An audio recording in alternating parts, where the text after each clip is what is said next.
ዋሻው መልአክ ልኮኝ ነው ጌታ ተናግሮኝ ነው እግዚአብሔር ሰው እኔም እንዳንተ ነብይ ነኝ አለው። ኮንቪንስ አደረገው። ወገኖቼ ማንንም ቢለን ማንመለስበት የሰማነው ጌታ አለ። ከነብይ ብቻ አይደለም፣ ይሄ የኖሩ ናቸው ከሚባሉ የእግዚአብሔር ሰዎችም ተጠበቁ። በጥንቃቄ ነው የምንሰማው። በጣም ሰዎች እግዚአብሔር ቤት ሲቆዩ እግዚአብሔር አይሆኑ ኮንቪንስ አደረገው። መጨረሻ መንገዱ ላይ መጣበት ምቀኛ። ደሞ ተመልሶ እግዚአብሔር እንደዚህ ይላል፣ ሰውየውን ለማሳሳት ተከትሎት መጥቶ ዋሽቶት መልአክ ነው ያለኝ ብሎት በነብይ ዋሻል። ዋሸቆ ነው ማለት ዳዊት እግዚአብሔር ቃል ሲናገር በ89ኛው ምዕራፍ ላይ ከዚህ መተካከል የተመረጠው ባሪያ ዳዊትን አገኘሁት፣ ቅዱስ ዘይቴን ቀባሁት፣ በጣም ደስ ቢለኝ ካለ ጠላት በእርሱ አይጠቀምም። በህይወት ምድር ላይ ስንኖር ያላገባችሁ የእጮኛ ድምጽ አለ፣ ያገባችሁ ደግሞ የትዳር አጋር ድምጽ አለ። በህይወታችን ውስጥ አሁን ብዙ በርካታ ድምጾች የምንሰማበት ሀገር ላይ ስለሆነ የምትኖሩት ሞባይላችሁን ከፈት ብታረጉ ማት ሰበር የለም፣ ማት ድምጽ የለም። ቲክቶካችሁ ስትገቡ የድምጽ አይነት የለም። የምታዩቸው ሙቪዎች ውስጥ የድምጽ አይነት አለ። ከተማው ሁሉ በድምጽ የተሞላ ነው። ከነዛ ድምጾች መካከል ለይተን የአምላካችንን ድምጽ ሰምተን እንዴት አድርገን ተረጋግተን መኖር እንዳለብን መስማት መማር በጣም ነው የሚያስፈልገው። ስለዚህ ዛሬ ይሄ በእኛ ዙሪያ ያሉ የትዳር አጋሮቻችን ድምጽ በዚህ መንገድ ሄደው ሰዎች እንዴት እንደወደቁ ምሳሌ ማንሳት እንችላለን። እና አብርሃም ቤት ብንሄድ ዘፍጥረት ምዕራፍ 16 ላይ ሳራ ያመጣችው ድምጽ ቤታቸው ውስጥ እንዴት አድርጎ ምስቅልቅሎሽ እንዳወጣ ታስታውሳላችሁ። ሳራ ያመጣችው ድምጽ እግዚአብሔር ማህፀኔን ዘግቶታል፣ የእግዚአብሔር ተዘግቷል እና እኔ ከፍታለሁ። ምን እንደምትከፍቺው የሀጋር የምትባል ቁልፍ አለች፣ በሷ በኩል ይድናተኛ እንክፈትበት እግዚአብሔር የዘጋው። ይሄን ድምጽ ሰማ ባሪ። ያ የሰማው ድምጽ ነው እንግዲህ በወንድማማች መካከል እስከ ዛሬ ድረስ ያለው ጦርነት። በኢሳቅና በእስማኤል መካከል የአንድ አባት ልጆች ናቸው። ይሄው ይጠዛጠዛሉ፣ በሮኬት ይጠዛጠዛሉ። እስከ ዛሬ አለ ያቋራጭ ድምጽ፣ የትዳር አጋር ድምጽ። ይሄ ድምጽን አሁን ሰምቶ ማድረጉ ያመጣበትን ጦስ የምትፈጠረውን ችግር ይሄ ነው ብዬ አልነግራችሁም። አሉ የትዳር አጋር ድምጾች። ሐናንያና ሰጲራ የባልና ሚስት ምክክር ነው መቃብር ውስጥ የከተታቸው። እግዚአብሔር አልነበረም ወይ? ነበረ። በሙላት በቤተክርስቲያን ላይ በመቅደስ ላይ ይሰራ ነበረ። በእግዚአብሔር ቤት ላይ እግዚአብሔር ድምጽ ነበረ። ሐዋርያቱ ተሰብስበው በመካከላቸው እግዚአብሔር ጸጋ መጥቶ በሁሉም ላይ እግዚአብሔር ጸጋ አድሮ የእግዚአብሔር መንፈስ በሙላት ቤተክርስቲያን ላይ ይሰራ ነበረ። በአስገራሚ ተአምር ይሰራ ነበረ። እግዚአብሔር ድምጽ ስላልነበረ አይደለም። ግን የባልና ሚስቶቹ ተንሾኳሾኩ፣ ተኙና ተንሾኳሽከው አንዱን ድምጽ ሰማ። የሸጥነውን መሬት እንግመሰው እንክፈለው ተባብለው ተነጋግረው በጋራ ፍቅር እስከ መቃብር የሚባል ታሪክ ሰሩ። ሁለቱም በ3 ሰዓት ልዩነት ተቀበሉ። ይሄ ምን ድምጽ ነው? የባል ድምጽ፣ የሚስት ድምጽ። ውርደትን ቤተ መንግስት ያመጣው ድምጽ ምንድነው? ያቺ ኤልዛቤት ያመጣችው ጣጣ። የሚስቱን ቃል ሰምቶ ተነስ ብላ ሰው አስገድላ ደም አፍስሳ የሱ ደም የናቡቴ ደም እየተነሳ ዘራቸው እንደተጨፈጨፈ መጽሐፍ ቅዱስ ይናገራል። ድምጽ አለ። ስለዚህ ዛሬ ምንድነው የምትነግረን? አጠገባችሁ ያሉ ሰዎችን ድምጽ ተጠንቅቃችሁ አጥላችሁ ስሙ። የሚስት ድምጽ ሊሆን ይችላል፣ የባል ድምጽ ሊሆን ይችላል። ምንድነው ከኋላው ያለው? ከየት ነው የመጣው? ምንጩ ከየት ነው የተቀዳው መባል አለበት። ከተስፋ መቁረጥ ውስጥ የሚወጣ የሚስት ድምጽ፣ ከጥጋብ ውስጥ የሚወጣ የባል ድምጽ፣ ከትዕቢት ውስጥ የሚወጣ የሴት ድምጽ፣ የወንድ ድምጽ። በጥንቃቄ አጥላችሁ ስሙ። ከእግዚአብሔር ሊያለያይ ዴስቲኒ ሊያጠፋ የሚችል ስለሆነ መከራ ቤታችሁ ላይ እንዳያመጣ፣ ዘራችሁ ላይ ችግር እንዳያመጣ። ስለዚህ ጠንክረን ጸንተን በእግዚአብሔር ፊት ቆመን እግዚአብሔርን ሰምተን እስከ መጨረሻ ድረስ ግባ ከመሬታችን እስኪፈጸም ድረስ ልንሰማው የሚገባ ጌታ አለ። ለዚህ ነው ጌታ ኢየሱስ ሁላችሁም እኔን ስሙኛል፣ ሁላችሁም እኔን ስሙኛል። የሚሰማ ጌታ አለ ወንድሜ፣ የሚሰማ ሁላችሁም እኔን ስሙኝ። ይህን ስል ባል ሚስትን፣ ሚስት ባልን አይስሙ አላልኩም። ተደማመጡ፣ ግን ጥርት አድርጉና ስሙ። ተያይዛችሁ ገደል አትግቡ። ዛሬ ባልና ሚስት በመኝታ ቤት የመከሩት ምክር ቤታቸውን እያፈረሰ ነው። አንዳቸው ድምጽ ከየት እንደሚያመጡት የማይታወቅ ድምጽ፣ ከየሰፈሩ ከየመንደሩ የሚለቃቀም ድምጽ አምጥተው ትዳራቸውን የሚያፈርሱ፣ ቤታቸውን የሚያጠፉ፣ ልጆቻቸውን ለጥፋት ለሞት የሚዳርጉ በጣም በርካታ ሰዎች አሉ። ሌላው ለዛሬ የነብይ ድምጽ። አሁን ብዙዎቻችን የተለከፍንበት በጣም ልንጠነቀቀው የሚገባ ልክ እንደ ስጋው እንደ ጓደኛ፣ እንደ ትዳር አጋር፣ እንደ ፍቅረኛ፣ እንደ ጂኒ፣ እንደ ተለያየ ድምፅ በጥንቃቄ ልንሰማው የሚገባ የነቢያቶችን ድምፅ ነቢያት ነን የሚሉ ነብዩ ሆኖ አይሆኑ ይጣራል የነሱ ድምፅ። ለምን ፓስተር ቸሬ ነብይ ሊዋሽ ይችላል? ነብይ ተብሎ መጽሐፍ ቅዱስ ነብይ ብሎ አስቀምጦት ውሸታም ሊሆን እንደሚችል መጽሐፍ ቅዱስ ይናገራል። ነብይ ሊዋሽ ይችላል። የውሸት መንፈስ በነብይ ይሰራል። ይሄው ነው መጽሐፍ ቅዱስ ከፍተና ያለዛ።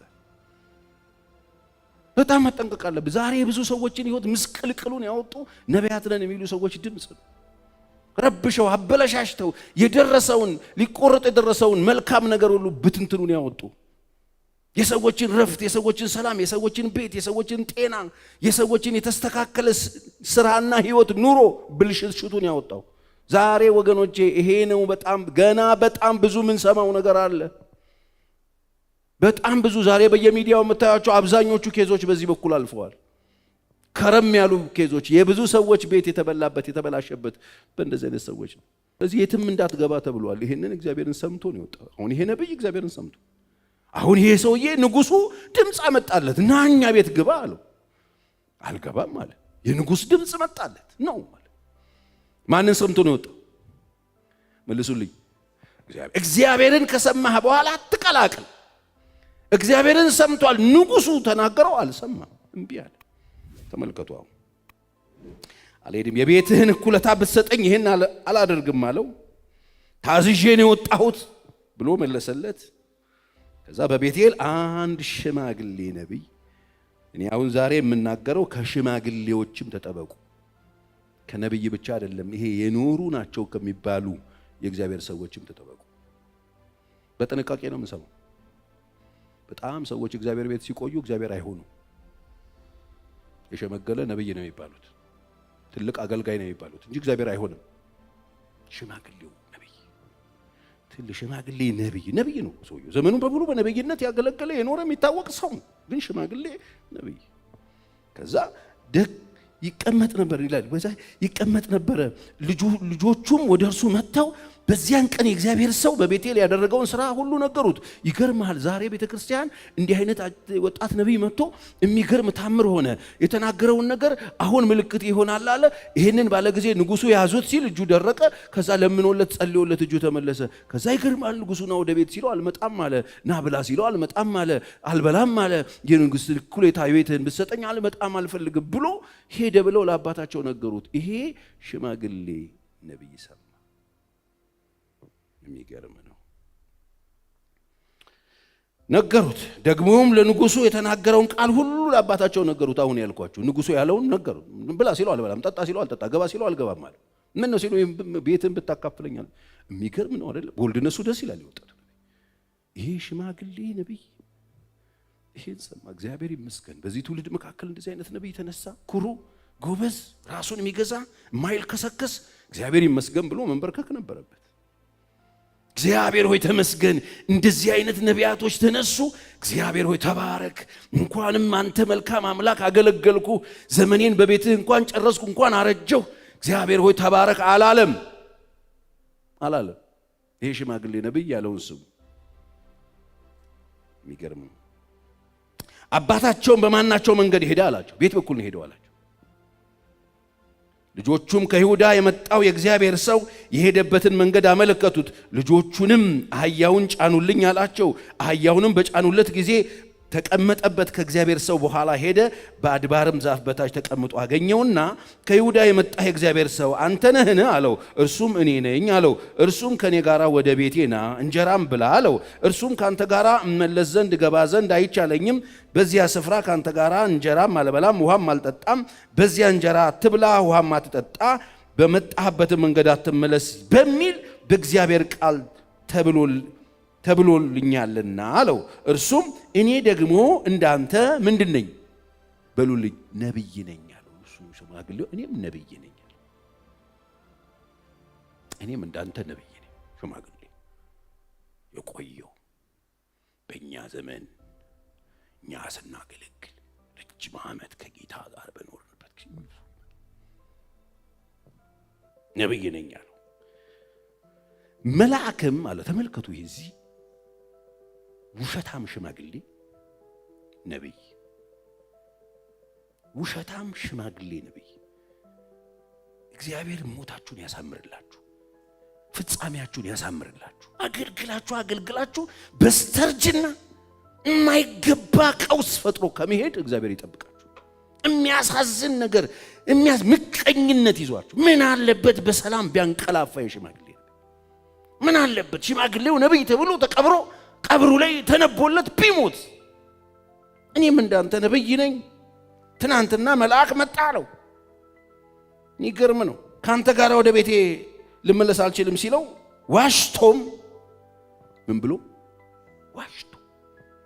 ዋሽቶም ተናገረው ከእርሱ ጋር ተመለሰ በቤትም እንጀራ በላ ውሃም ጠጣ ዋሸው መልአክ ልኮኝ ነው ጌታ ተናግሮኝ ነው የእግዚአብሔር ሰው እኔም እንዳንተ ነብይ ነኝ አለው ኮንቪንስ አደረገው ወገኖቼ ማንንም ቢለን ማንመለስበት የሰማነው ጌታ አለ አሜን በሉኝ በደንብ ማንንም አረጀ አዲስ የተነሳ ያፈጀ የቆየ ምን የሚባል ነገር የለም እናከብራለን ሽማግሌ ነገር ግን ሲዘባርቅ አንቀበል ውሸታሞች ደግሞ ሽማግሌዎች ስለተነሱ ውሸታሞች እኔ ትልቅ ሰው ድሮ የሚዋሻ አይመስለኝም ነበር ግን ውሸታም ትልልቅ ሌባ ቃለው እኔ ኮት ለባሽ ሌባ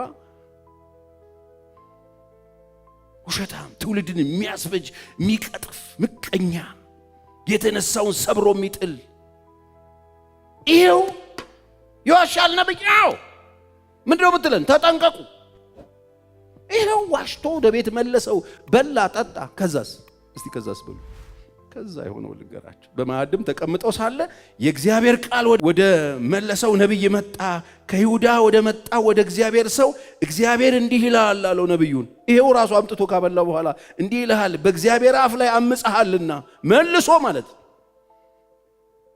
አምጽሃልና አምላክ እግዚአብሔር ያዘዘህን ትእዛዝ አልጠበክምና ተመልሰ እንጀራ አትብላ ውሃም አትጠጣ ባለ ስፍራ እንጀራ በልተሃል ውሃም ጠጥተሃል ሬሳ ወደ አባቶች መቃብር አይደርስም ብሎ ጮኸ ትሞታታለህ ብሎ ደግሞ ተናገረበት የት ጋር ነው ፋውል የሰራው ይሄ ወጣት ነብይ እግዚአብሔር ሐሳቡን አይቀየርም መጀመሪያ የሰማውን ይዞ እስከ ሞት ቢሄድ ነበረበት አንዴ ሲናገራችሁ ከቻላችሁ ሺህ ጊዜ ስሙት እግዚአብሔር ሐሳቡን አይቀየርም መንገድ በማንንም ሐሳቡን አይቀየርም የተናገረውን መፈጸም የሚችል ያለውን እስከ መጨረሻ ድረስ ያዙለት እግዚአብሔር ታማኝ አምላክ ኮንቪንስ አደረገ መጨረሻ መንገዱ ላይ መጣበት ምቀኛ ደግሞ ተመልሶ እግዚአብሔር እንደዚህ ይላል ሰውየውን ለማሳሳት ተከትሎት መጥቶ ዋሽቶት መልአክን ያለኝ ብሎት በነብይ ዋሻል ዋሸቆ ነው ማለት ይሄ ብቻ እንዳይመስላችሁ በሬማት ዘገለዓድ ላይ አካብን ማን ያስትልኛል ብሎ እግዚአብሔር በተናገረ ጊዜ ነቢያቶቹ አንዱ ማን ነው መንፈስ ወጣ እኔ አለ ምን ብለሰ በነቢያቶቹ ሁሉ አፍ ሐሰት ሆናለሁ ብሎ ይላል ከዛ 400 ነቢያት ውሸት ተናገሩ ይላል መጽሐፍ ያሰት ስፒሪት ገባባቸው አካብን ለማሳት ማን ነው የሚነሳ ይሄ የውሸት ስፒሪት ወጥቶ እኔ እንዴት ሲባል በነቢያቶቹ ሁሉ አፍ ሐሰት ሆኜ ገባና ሳስተዋለሁ ምን ልትነግረን ነው ፓስተር ቸሪ ተጠንቀቁ ከነቢያቶቹ ውሸት ተጠንቀቁ በነቢያቱ ውሸት ቤታቸውን ያፈረሱ ሰዎች አሉ እኔ ቢሮ አለኝ ጌታ ተናገረኝ በባበኩል በከሌ በኩል ነብይ ከሌ ይኸውላችሁ ነቢያቶችን ተጠንቀቁ ስል አስተማሪዎችን ለፉ አላልኩኝ ባለፈው ነገር እንደ እግዚአብሔር ቃል እስከ ተናገረ ጊዜ ብቻ እንሰማለን እንደ እግዚአብሔር ቃል እስከ መከረን እንሰማለን ከእግዚአብሔር ቃል ውጪ የሆነ ነገርን አናረግም ወላ ነብይ ሆነ አስተማሪ ሆነ ምንም አይነት ሰው ሆነ ስሙኝ በደንብ ይሄ ቀኑ መጨረሻ ላይ ነው ያላችሁት አሁን በዚህ ሰዓት ተንዘላዝለህ መትረፍ አትችልም በዚህ ሰዓት ከእግዚአብሔር ተፋተ መትረፍ አትችልም ብዙ ድምጽ ነው ያለው ብዙ አምታታው በከተማ ነው ያለው ይሄው የነብዩ ድምጽ ሰውየውን ገደለው ተመልከቱ ሰውየው ይሄን መልእክት ሰማ አህያውን ጭኖ መንገድ ሄደ ይላል ሄዳችሁ አንብቡት መንገድ ላይ አንበሳ አገኘና ገደለው ይላል ሰበረ ገደለውና አንበሳው ሬሳው አጠገብ ቆሟል አህያውንም አልነካትም በቃ ሰዎች ሲመጡ አዩት አህያዋ ቆማለች ሰውየው ሞቷል አንበሳው ቆሟል ሲሰማ ይሄው ሰውዬ ገድሎታል መንገድ ላይ ይሄንን ሰውዬ ገደለው ምንድነው ውሸታም ነብይ፣ ሽማግሌ ነብይ ተጠንቀቁ። በነብይ አፍ ሐሰት ይሆናል፣ ሊዋሹ ይችላሉ። በነብይ መንፈስ ይሰራበታል። ኦፍ ኮርስ መንፈስ ገባባቸው። 400 ነቢያት ጦር ሜዳ ላይ ሄዱ ሲሉ ከዮሳፍጥ ጋር አረ እግዚአብሔርን እንጠይቅ፣ ይሄን ጦርነት ከበሬማት ዘገለዓድ አካብን ማን ሄዶ ሊዋጋ ከሶሪያ ንጉስ ጋር ነቢያቶች ተሰበሰቡ። 400 ነቢያቶች እየመጡ የሰራዊት ጌታ ሻገረብ እያሉ ይሳካልሃል ይሉታል። ውሸት ምን ገባባቸው? ያሰት መንፈስ። ሴዴቅያስ ብቱ ቀንዱን እንደዚህ እያረገ የሆነ ፕሮፌቲክ አክሽን እያለ እግዚአብሔር ሰባብሮ ይጥልልሃል መንፈስ ብላም እያለ ትንቢት ይናገሩ ነበሩ። 400 ተመሳሳይ አንድ አይ ክርክም አረጋቸው። አጋንንት ከረከማቸው። አንድ አይነት ክርክም አርጎ 400 ውሸታም ነቢያቶች ዘረገፈለት። ነቢያቶች እየመጡ የሰራዊት ጌታ ሻገረብ እያሉ ይሳካልሃል ይሉታል። ውሸት ምን ገባባቸው? ያሰት መንፈስ። ሴዴቅያስ ብቱ ቀንዱን እንደዚህ እያረገ የሆነ ፕሮፌቲክ አክሽን እያለ እግዚአብሔር ሰባብሮ ይጥልልሃል መንፈስ ብላም እያለ ትንቢት ይናገሩ ነበሩ። 400 ተመሳሳይ አንድ አይ ክርክም አረጋቸው። አጋንንት ከረከማቸው። አንድ አይነት ክርክም አርጎ 400 ውሸታም ነቢያቶች ዘረገፈለት። እንዴት አጠለን! እንዴት 400 ሰው አንድ ላይ ይዋሻ? ዋሻ በቃ።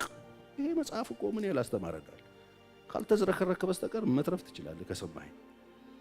የውሸት መንፈስ ይዋሻል። መንፈስ ይሰራበታል።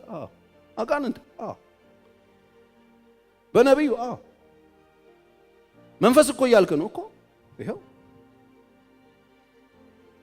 ስፒሪት ሚገርም።